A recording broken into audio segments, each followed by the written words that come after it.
So figure I get a little content up and talk about this shit, man, because I've been basically playing devil's advocate a little bit with TJ Watt on my Facebook page these past few days.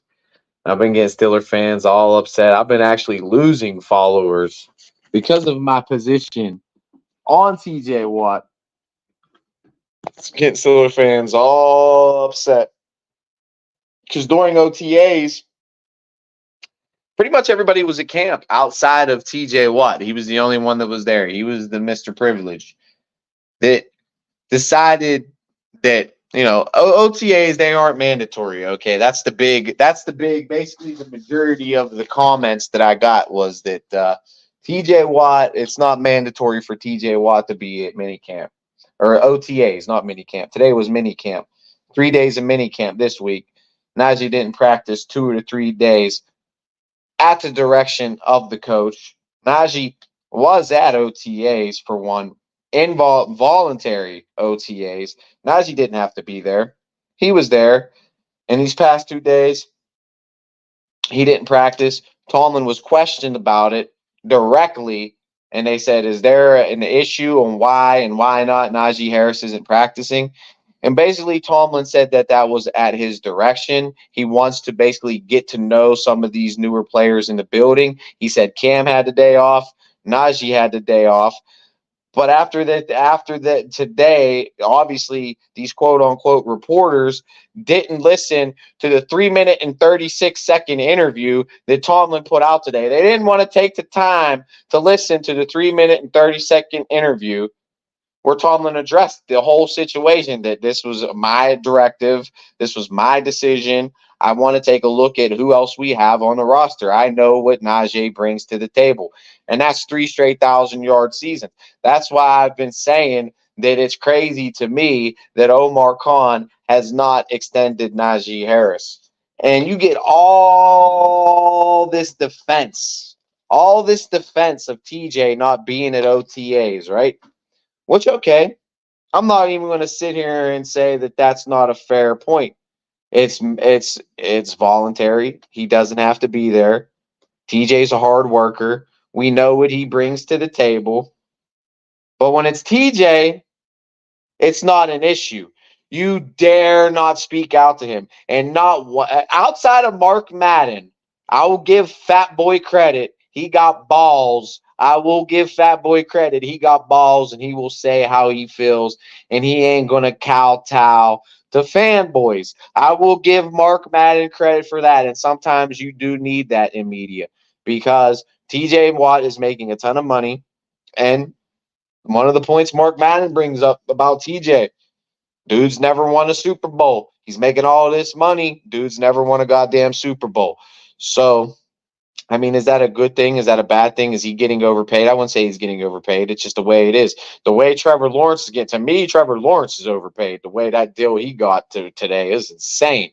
But that's neither here nor there. The point is, TJ somehow, some way gets a pass. And you know why, though? Because the Pittsburgh media, outside of Mark Madden and outside of me, don't have the ball. They're going to kowtow. They're going to pander. They're going to kiss TJ Watt's ass, and they're going to write what you want to hear. All right? Because you cannot criticize TJ Watt because he's the fan favorite. So if you criticize TJ, they're not going to get a negative reaction. You are the villain. And that's essentially what I was being in this TJ Watt situation with OTAs. And I'm calling him out. I'm like, bro, you're making $28 million and you're sitting here posting pictures with you and your girlfriend on a boat. And while all your boys and all your homies are up here in Latrobe, up here at training camp, working and getting into work, building brotherhood, building chemistry, you're taking photo ops with your brother, with your girlfriend or your wife or wherever she is at her soccer practice.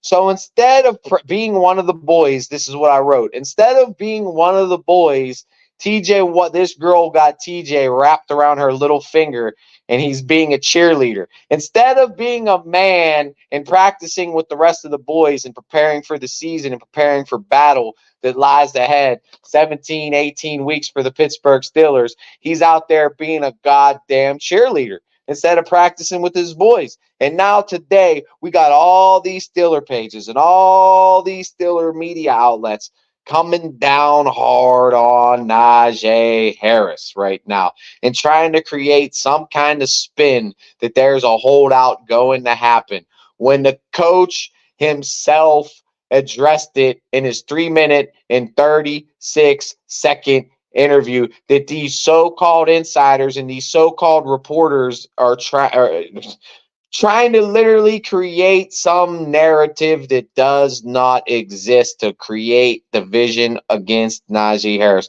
And honestly, that might be directed all the way from the top. That's what the Omar Khan wants. That's what the Rooneys want. That's how the business they want people to hate Najee. And you have to love TJ. The Steelers are invested in TJ. So there's no way outside DVE, anybody that's running that works for the Steelers organization is going to dare criticize TJ Watt. Dare criticize TJ. But we can criticize Najee all day, though, right? And I don't understand why. I don't understand why and where all this hate for Najee Harris comes from. Probably 93.7 a fan. Filipponi's like one, and them dudes are the ones hyping up Jalen Warren all the time. Like there's some kind of a competition between the running backs when there really isn't, bro. It isn't a competition. Najee's the best back. Najee's the best athlete. Najee's 240 pounds, 6'2", in a brick fucking shithouse, okay? It's not a competition.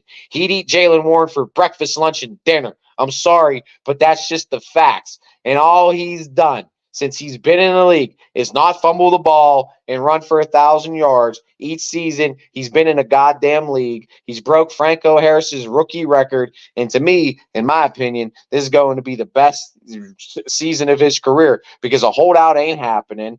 This spin is ridiculous. Tomlin, the coach of the goddamn team, done addressed it and said he was under my orders. So this isn't even a story. But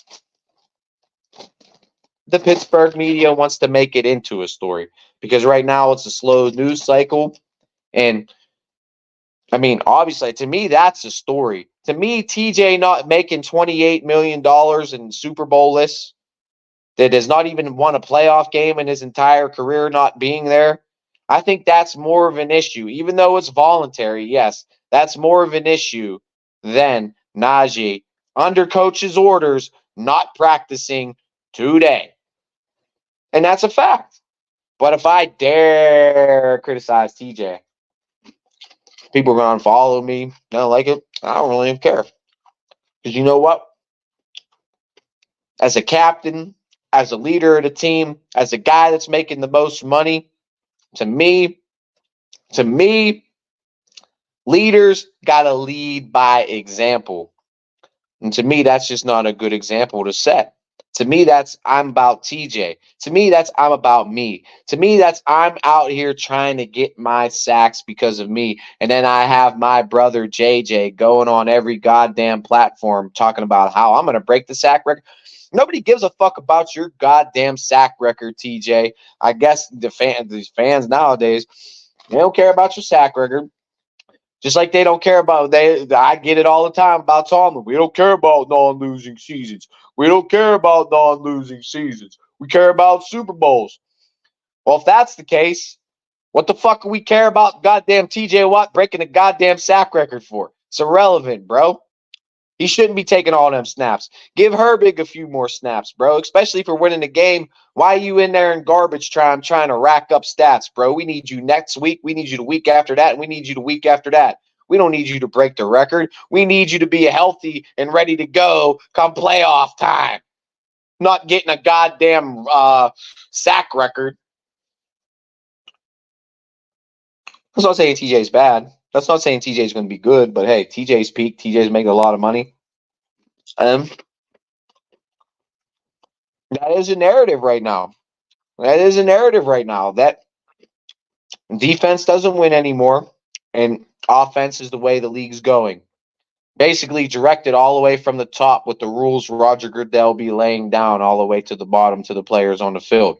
Just like Tomlin directed Najee, knock the practice today, take the day off. I'm going to give these other boys a reps, and we're going to see who we're going to get. We're going to see who our third wheel running back's going to be because we already know you, my bell cow, you, my homie, you, my dude. I drafted you number one overall for a reason because you're my bell cow.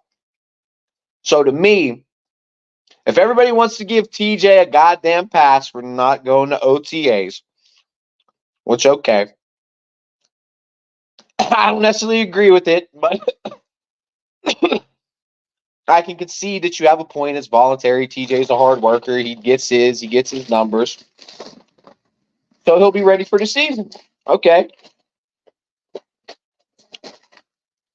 And the same respect should be given to Najee Harris because that dude's the best player on offense. That dude's been the best player on offense the past 3 years. And that dude has earned his fifth-year option. And that dude has earned his extension, in my humble opinion, without a doubt. And he's done absolutely nothing wrong. And he's done absolutely everything to be a character guy and do everything right on the field. Doesn't make a peep, doesn't start any goddamn drama, isn't no goddamn Le'Veon Bell. And for these Pittsburgh media sites to sit there and try to spin it like that, that's a joke.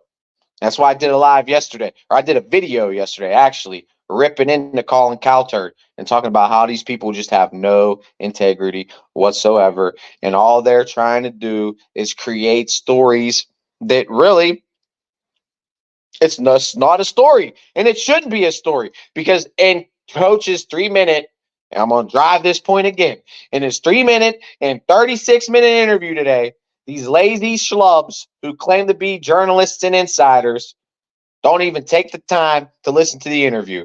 And maybe they did take the time to listen to the interview, but they still run the spin anyway because it's going to generate clicks. It's going to get people fired up. It's going to get people talking. But then, and on the other hand, TJ, we got to pander. We got to pander. And that's what they do. They pander and they kiss TJ's ass. And that's never been my MO on this channel. I could have done a lot of things to get me a lot more clout by just kowtowing, just like Ben Roethlisberger. Like, you know how much backlash I got from Steeler fan. Mac Main's another one. You know how much backlash you get if you dare criticize Ben Roethlisberger, bro? It's insane. He's like a god that can do absolutely the anointed rapist himself can do absolutely no wrong, even though he's the biggest goddamn diva on the team for I don't know how long. Ever since he won that first goddamn Super Bowl, his head blew up as big as Barry Bonds' head. Post steroid era, Barry Bonds' head. Let's get the hell out of here, man. When Ben, the fact is, bro, the fact is, those last 2 seasons was a thorn in the Steelers' side. All right. And the fact is, if he would have been a little bit more humble and if he would have gave a little bit back, there probably never would have been the breakup of the Antonio Brown and the Le'Veon Bells because all their egos got in the way and money got in the way. Definitely. Especially after he got that contract and shit, they all wanted to get paid after that. And they knew how it was. And it's sad in today's league to where a Daniel Jones, just because quote unquote the quarterback market is what it is, can go out there who's straight hot garbage trash, can get $35 million. But Saquon Barkley, who's 75% of the New York Giants offense, can't even get a goddamn deal, bro. And they're going to regret letting him walk to Philly so much. Philly's going to win that division, hands down, easily. Giants are going to be the Cleveland Browns of the NFL like they have been the past almost a decade running now. And that is what it is. Bad business decisions from the top. And these quarterbacks getting paid ridiculous amounts of money. To me, Jalen Hurts is overrated. To me, Trevor Lawrence ain't that good, bro, to be the highest paid quarterback in the league. What has he done to really be the highest paid quarterback in the league? He definitely ain't the best quarterback in the league, but somehow he's the highest paid quarterback in the league. It's crazy. It's crazy the way the quarterback market is. And it's crazy that these running backs take the most punishment, or pretty much they take the most punishment, the most physical position, and are the best athletes on the field, bro. Running backs are the best athletes on running backs and linebackers, man, are the best athletes because they have to do it all. Running backs not only have to be strong as hell, they have to have agility too. So I think Chase Claypool he's just, he has all the intangibles in the world, but he just don't make it happen. He didn't make it happen. I thought he was going to be a beast. I mean, dude's 6'4". Like his intangibles are Calvin Johnson type intangibles. I mean, he runs like a 4.40, jumps high as hell. He's a freak athlete, but somehow, somebody, it's just his mind. I don't know what it is. His mind's not there. I don't know. He's not. He doesn't have great hands. He's not the best route runner, I'd say. He's got a large ego for I don't know what reason, because he hasn't done nothing in the NFL. But if you're asking that, because I guess he might be, is he on the Bills now? I mean, you probably got him for dirt cheap. So really, I mean, to get a receiver like that for dirt cheap, you can't really, you can't lose on it. What's up, just Jenny? Could be Josh's. I mean, he's got all the intangibles, man. So with Josh Allen throwing him the ball, shit, who knows? And Stephon Diggs is a possession type of receiver. And Chase is a type of guy, jump balls when you want him to stretch the field, go deep type of receiver. So I would say Diggs and Claypool probably complement each other pretty much perfectly. They're a perfect complement to each other. So we'll see what the Bills do. Could be. Could very well be. He's a big boy. He's a great athlete, but he just hasn't been able to get it done. He wasn't able to get it done in Pittsburgh. Dropped the ball a lot, fumbled the ball a lot. Doesn't answer questions too great. He's not the smartest dude, I'd say. Got a big ego for no reason. But he's a great athlete. I mean, he's a great athlete. I don't understand why it didn't come all together for him, honestly, but it just hasn't yet. I mean, he was with Miami last year. I don't know how well that went for him in Miami, but he's probably like the fourth or the fifth wheel. He probably wasn't getting too many targets in Miami. So I don't know if he's your number 2, if he's your number 3. I don't know where you're going to put him on a depth chart. But, I mean, with Allen throwing him the ball, and Allen, he's probably got one of the strongest damn arms in the league, so he can damn. So, Claypool might be just that's his route. That's the only route I'd run with Claypool. I'd go. That's the route you're running, Claypool. Go. Oh, Diggs is gone. Damn. Y'all lost a lot of talent, man. I don't know. I seen an article today talking about how the Bills aren't going to be in. It was an opinion article. The Bills are going to fall off and they're not going to make the playoffs. So we'll see. Most likely number 3.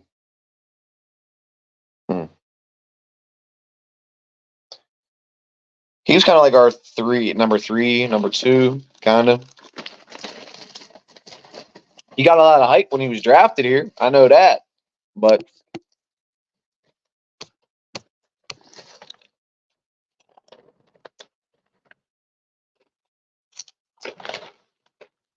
he just hasn't panned out in the NFL. He played for Notre Dame. And that was the hype that was being sold in Pittsburgh when he was drafted. That he has Calvin Johnson-like intangibles. His 40 time was very similar. His vertical was very similar. His frame was very similar. But his play on the field is nowhere close to Calvin Johnson.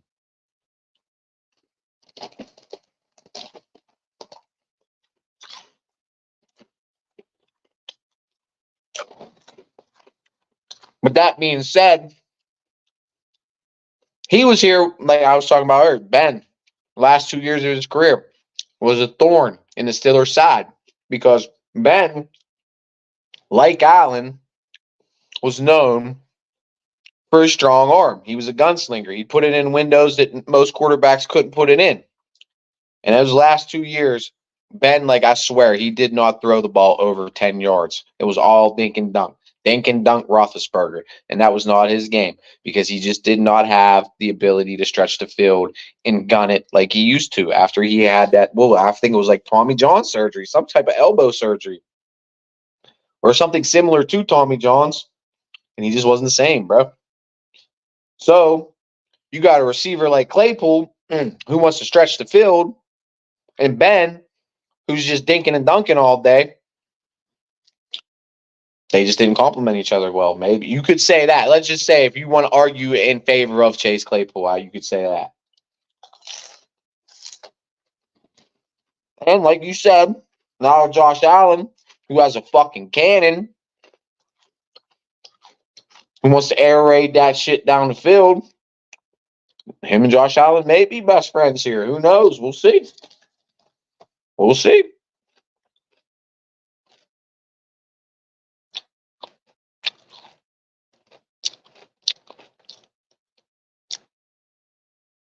Yeah. Oh, man. That was it. When he did that, oh, man. Steeler fans went nuts, bro. He was the most hated man in Pittsburgh after that shit. I think that was the last year of his. He was done after that.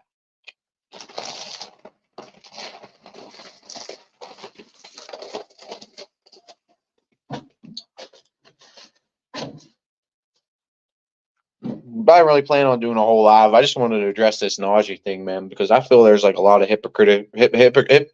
hypocrisy that comes from the Pittsburgh media and the fan base. So I just wanted to talk about this Najee shit and how Pittsburgh media and pages and article writers are trying to make this into some kind of thing that Najee is going to hold out, which is not the case. Tomlin done addressed this already, but the media is still trying to run with some fucking story that's not true. And it's sad to me because Najee's a great dude, great leader, very humble.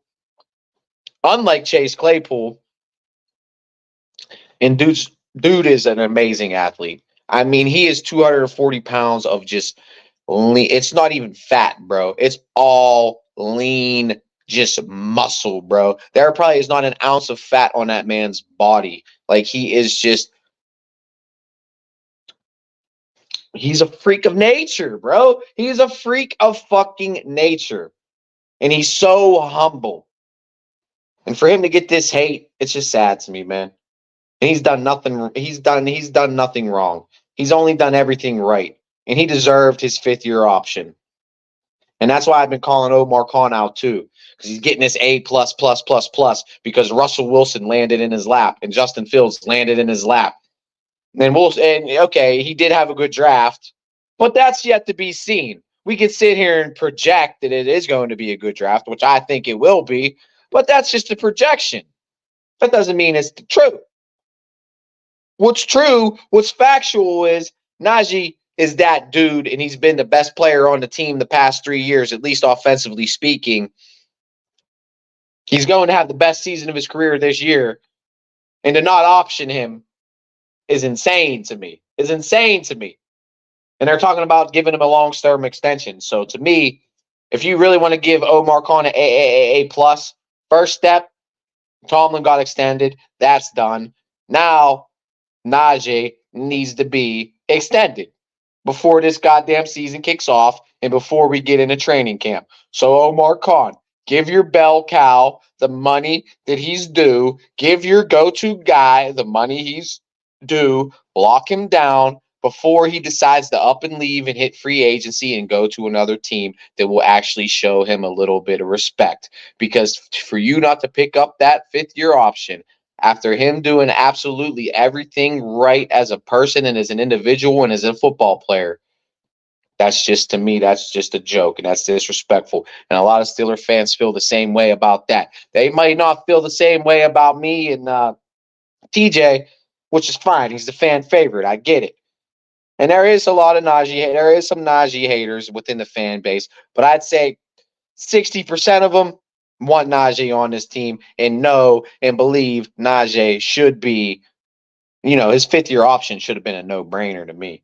So this extension's got to go down. And I can see it happening. But we'll see. We'll see.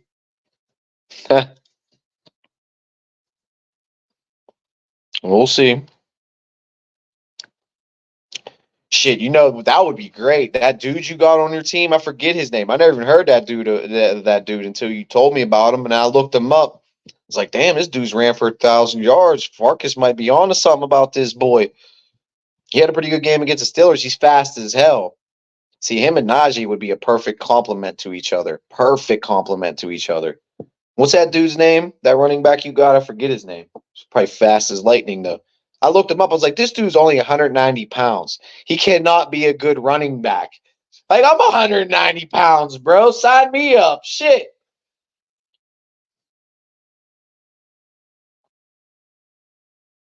James Cook. All right. Yeah. Him and Naj would be a perfect complement to each other. You got the beast, and then you got the speed, thunder and lightning. Well, I'm very excited about that run as well. It's deserved, really. And I've been pushing my Tomlin narrative for a long, long time. Long, long time. All the way back to when Terry Bradshaw said he was nothing but a cheerleader, and Colin Cowherd's been on this religious campaign against Mike Tomlin. And I really looked into his resume. And then I counted it. I was like, all right, well, Tomlin wins 8 games a season. Let's just say he wins more than that. But let's just go by their standard that he's mediocre Mike. Okay. Let's just count the way where he is now. Let's just count 5 years from now if he wins 8 years. I did the math. I was like, bro, and he's going to win more than that. He's going to finish Chuck Noll. And I've been saying this for years now that he's going to pass Chuck Noll in all-time wins. I've been saying this for years now. For years now. I've been countering this Tomlin hate from the media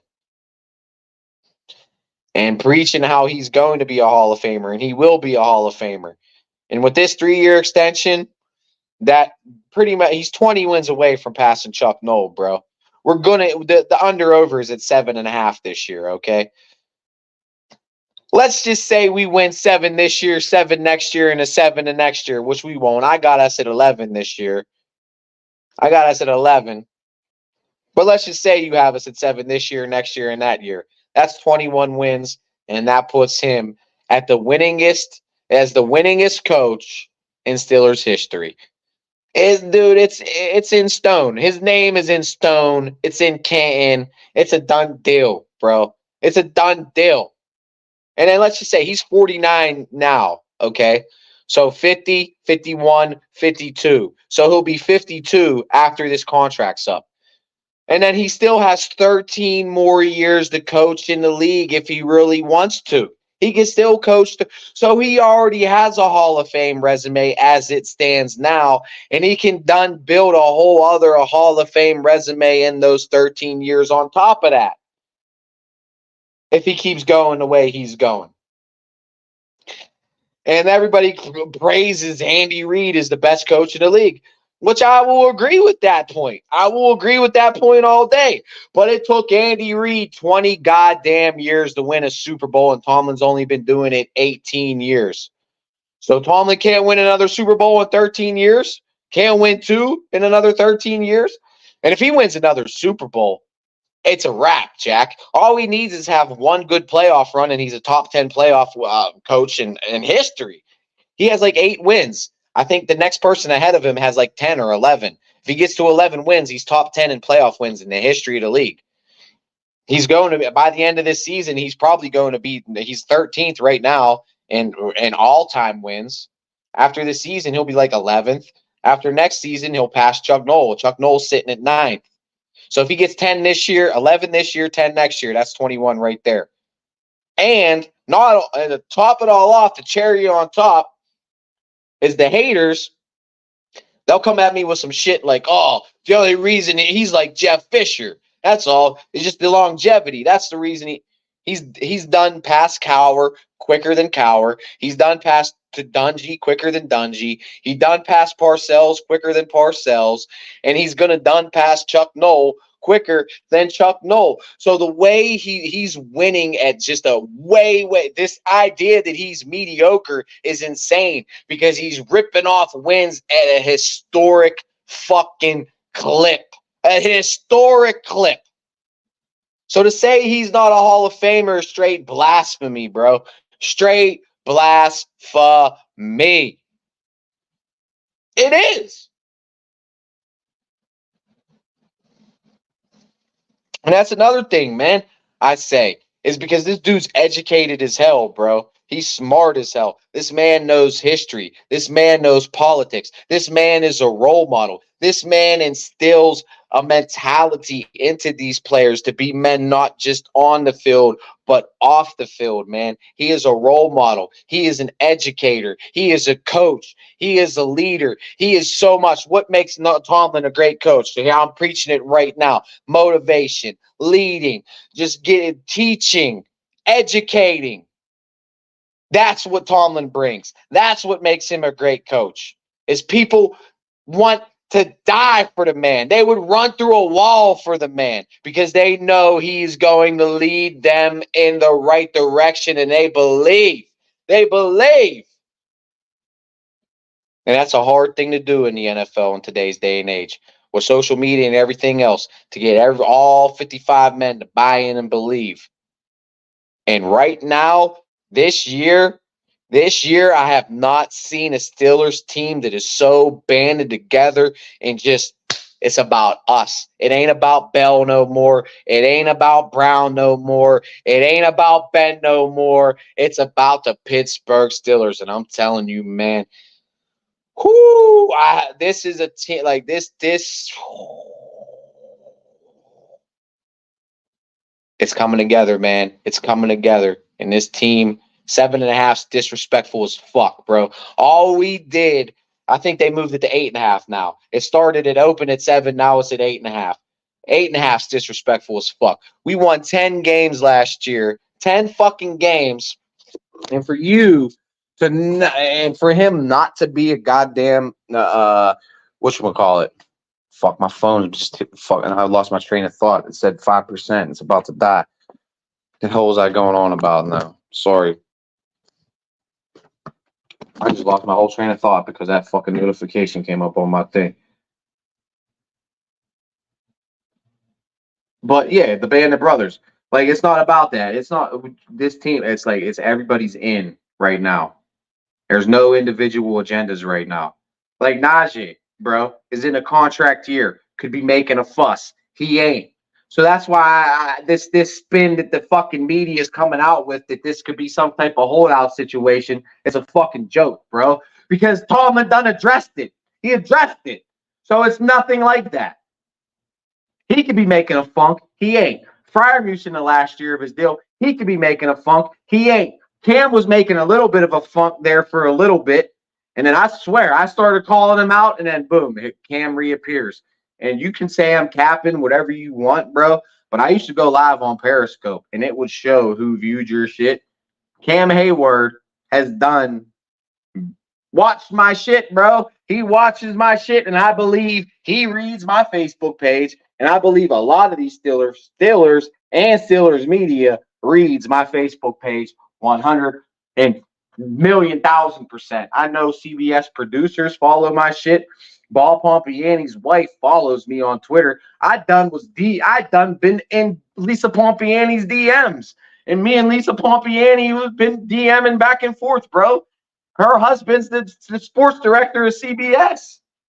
Pittsburgh. Le'Veon Bell has watched my shit. I done made Devlin Hodges dance like a little emotional bitch that he was.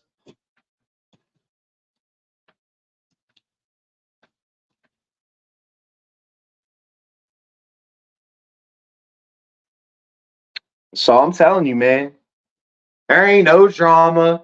There ain't no I. There ain't no me no more. This is about the Pittsburgh Steelers. This is about the culture that these fucking media puppet fucking cronies want to fucking say that's dead, like Colin Cowherd wants to sit here and say our culture's dead. But guess what? We bringing it back. He says you got to it's all about offense and running the ball. We'll see, man. We'll see, bro. We'll see, bro. This year, when we're Lamar Jackson. Look at the best teams in the league last year. The Browns run the ball, play defense. The Ravens run the ball, play defense. The Steelers run the ball, play defense. Shit, even Burrow's the only one that they might pass it a little bit more, and they don't have a great defense. But even with Joe Mixon, they're at least bringing some balance to their offense. It ain't all about passing. You got to be able to run the ball in this league today. I don't care what nobody says. You still got to be able to run the ball because it opens up everything else. Just like I say about Ben Brown and Le'Veon Bell. One would not have been good without the other. And that's just facts because Antonio Brown never put up the numbers he put up in Pittsburgh when he left. Le'Veon Bell never put up the numbers he put up in Pittsburgh when he left. And Ben did not put up the numbers he put up when Le'Veon and Bell were there. Those were the best numbers Ben put up in his career. With Le'Veon and Brown. And that's just the facts.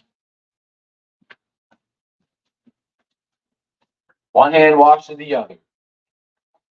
And great teams like Pacino said, and any given Sunday or whatever, any given Sunday, man, you're either gonna win as a team or you're gonna die as an individual. And to me, right now, there ain't no individualism right now with the Pittsburgh Steelers, and it's all about team. So I'm really, really excited to see what comes together when this season kicks off. So here we go, Steelers. I'm gonna cut this one a little short. I don't got the full power hour in there, but I pretty much said what I had to say about this Najee situation and TJ getting a pass and Najee somehow not getting a pass for doing what the coach told him to do. So I'm going to end it.